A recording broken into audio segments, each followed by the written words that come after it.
কি কি বা কি এগুলান কি মাটির কি জিনিস এগুলান? মাটির চারা আছে, হ্যাঁ নস্কা আছে, ফুলের গাছের টপ আছে, হ্যাঁ সাতটুপি আছে, ঢাকনা আছে, আর বাচ্চাদের খেলনা পাতিল আছে, আর এবং বড় কয়রা মুখে ঢাকুন আছে, আপনি বাটনা আছে, কবিতরের খোলা আছে। খোলা আছে, এগুলো টেকসই কিরকম? তা ভালো টিকলে ভালো টিকে, ভালো করে ফেলে না দিলে 2-4 মাস সমস্যা নেই। 2-4 মাস সমস্যা নাই। আর একটু ফেলে দিলে তাহলে ওয়ান টাইম। দাম কিরকম এগুলা? ফুলের গাছে তোমার 40 টাকা, 30 টাকা। চাচা কি বলে শোনেন? ঢাকন ঢাকন কত? এখন ওটা 20 টাকা। 20 টাকা। হ্যাঁ 20 টাকা আছে, 10 টাকা আছে, 15 টাকা আছে। এটা কি মশলা রাখা নাকি? হ্যাঁ এটা বাচ্চাদের খেলনা থাকে। এই যে এটা, একটা 7 টুপি, 7টা খুব পিঠা বানায়। আর এটা কি ভাপা পিঠা বানায়? হ্যাঁ বাবা পিঠা বানায়। আর এটা খোলায় কি মাছ মাছ ইয়া করে? ওরা মাছ ধরার জন্য তারা। তারা ঠিক আছে, ধন্যবাদ। ঠিক আছে, ভালো লাগলো দেখা। এগুলা বাংলার ঐতিহ্য, প্রাচীন ধরে রাখছেন। আপনার নাম যেন কি বললেন? ওর নাম হচ্ছে জন্মিন দেওয়া। হ্যাঁ আচ্ছা মানে ভালো নাম বলো না, এটা একটা বললেই হয়েছে। কথা বললো না। আপনার বাপ দাদারা এগুলা করতো? হ্যাঁ আমার বাপ দাদা এখানে, বাপ দাদা মানে এখান থেকেই কথা গেছে। এখন আমারও বাড়ি কোথায়? বাড়ি কোথায়? রামপুরা। আদমদিঘি রামপুরা থানা। আচ্ছা ঠিক আছে দাদা, ভালো থাকবেন। হ্যাঁ আচ্ছা।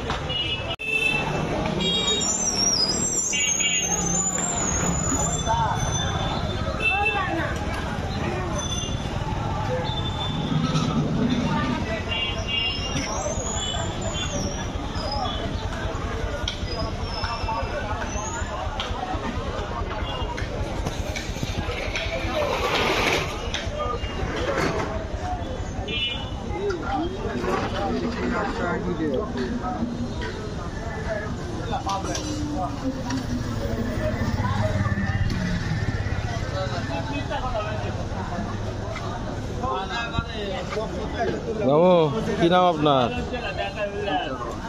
সন্তরণ। কি কি আছে এটি?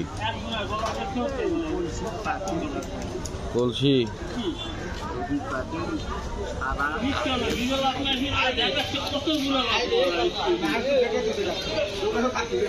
দাম এগুলোর দাম কি রকম? কয় টাকা থেকে কত?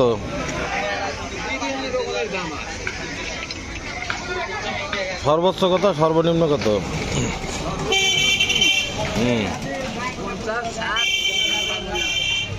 20, 50, 60 মাটির জিনিসপত্র। এগুলো হচ্ছে হারিয়ে যাওয়া সংস্কৃতি, সবই পাওয়া যায়।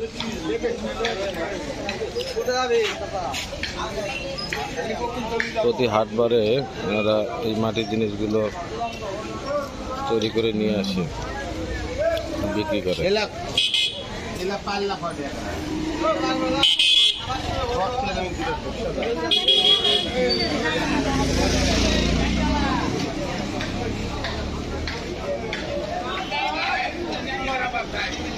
এটা মানে ভাপা পিঠা বানানো।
মুকুল আছে বাজারের মধ্যে, মুকুল মুকুল।